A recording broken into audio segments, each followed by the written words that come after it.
नमस्कार बंधुरा test best रेसिपिते सबाइके स्वागत। এই রেসিপিতে এইভাবে যদি লাউ রান্না করে নেওয়া যায় তাহলে স্বাদ হবে অসাধারণ। পুরো থালার ভাত কিন্তু এই এক রেসিপি দিয়েই সাবার হয়ে যাবে। খুবই সহজভাবে ভীষণ সুস্বাদু লাউয়ের এই রেসিপিটা খেতে যেমন দুর্দান্ত হয় সেই রকম বানানোও খুবই সহজ আর স্বাস্থ্যকর। চলুন দেখে নেওয়া যাক আজকে কি করে তৈরি করছি লাউয়ের রেসিপি। লাউ রান্নার জন্য এখানে লাউয়ের খোসা ছাড়িয়ে লাউটাকে এই রকম ঝিরঝিরি করে কেটে নিয়েছি। খুবই কচি লাউ নিয়েছি, আর কচি লাউ নিলে খেতেও ভালো হবে আর লাউটা সুন্দরভাবে গলবেও। রান্নার জন্য কড়াইতে তেল গরম করে নেব। তেলটা খুব ভালো করে গরম হয়ে গেলে এবার বড়ি ভেজে নিচ্ছি।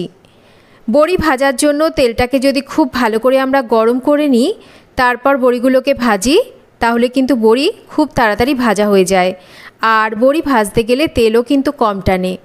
বড়িগুলো বেশ লাল করে ভেজে তুলে নিয়েছি। এবার ফোড়নে দিচ্ছি শুকনো লঙ্কা, তেজপাতা আর তার সাথেই দিচ্ছি গোটা জিরে। এবার এই ফোড়নটাকে ভেজে নিতে হবে। ফোড়ন ভাজা হয়ে গেলে এবার তেলের ওপর দিয়ে দেব আদা আর কাঁচা লঙ্কা বাটা। দেব এখানে হাফ চামচ জিরের গুঁড়ো, তার সাথেই দেব হাফ চামচ হলুদ। তবে যে পরিমাণ লাউ আপনারা রান্না করছেন সেটা বুঝে নিয়ে মশলাগুলোকে ব্যবহার করবেন। সামান্য করে জল দিয়ে ভালো করে মশলাটাকে কষিয়ে নিচ্ছি। একটু জল দিয়ে কষালে মশলাটা পুড়ে যাবে না। মশলাটা ভালো করে কষিয়ে নেওয়ার পর এবার কেটে নেওয়া লাউটাকে দিতে হবে। তবে একসাথে পুরো লাউটা দেব না, তাতে আমাদের নাড়াচাড়া করতে অসুবিধা হবে। তাই অল্প অল্প করে লাউগুলোকে দিয়ে মশলার সাথে একটু কষিয়ে নেব। আবারও বাকি লাউটা দিয়ে দিচ্ছি। এবার একই সাথে পুরোপুরি স্বাদ মতো লবণটাকেও দিয়ে দেব। খুব ভালো করে এবার লাউটাকে আমাদের মশলার সাথে এই রকম নাড়াচাড়া করে রান্না করতে হবে। এই সময় গ্যাসের ফ্লেমটাকে আমরা মিডিয়ামে রাখব। মিডিয়াম ফ্লেমে রেখে লাউটাকে ভালো করে নাড়াচাড়া করে রান্না করে নিচ্ছি। 3-4 মিনিট লাউটাকে রান্না করে নেওয়ার পর এবার একটা ঢাকা দিয়ে রান্না করব। আর এই সময় গ্যাসের ফ্লেমটাকে রাখবো একদম লোতে। লো ফ্লেমে রাখলে লাউ থেকে জল ছাড়বে। যেহেতু লাউয়ের মধ্যে লবণ পড়েছে, দেখুন 3-4 মিনিট পর ঢাকাটা সরিয়ে নিয়েছি। লাউ থেকে প্রচুর পরিমাণে জল ছেড়েছে। একটু নাড়াচাড়া করে দিলাম। এবার এর মধ্যে দিয়ে দেবো স্বাদ মতন মিষ্টি। ভেজে নেওয়া বড়িগুলোকেও দিয়ে দিচ্ছি, কারণ এই সময় লাউগুলো অর্ধেক সেদ্ধ হয়ে গেছে। বড়িগুলোও কিন্তু একটু সেদ্ধ হবে, তাই এই সময় বড়িটাকে দিতে হবে। এবার মিষ্টি আর বড়িটাকে দিয়ে ভালো করে লাউটাকে একটু নাড়াচাড়া করে মিশিয়ে নেওয়ার পর আবারও ঢাকা দিয়ে রান্না করব, লাউ পুরোপুরি সেদ্ধ হয়ে আসা অবধি। এবার ঢাকাটা সরিয়ে নিচ্ছি। লাউ পুরোপুরি সেদ্ধ হয়ে গেছে।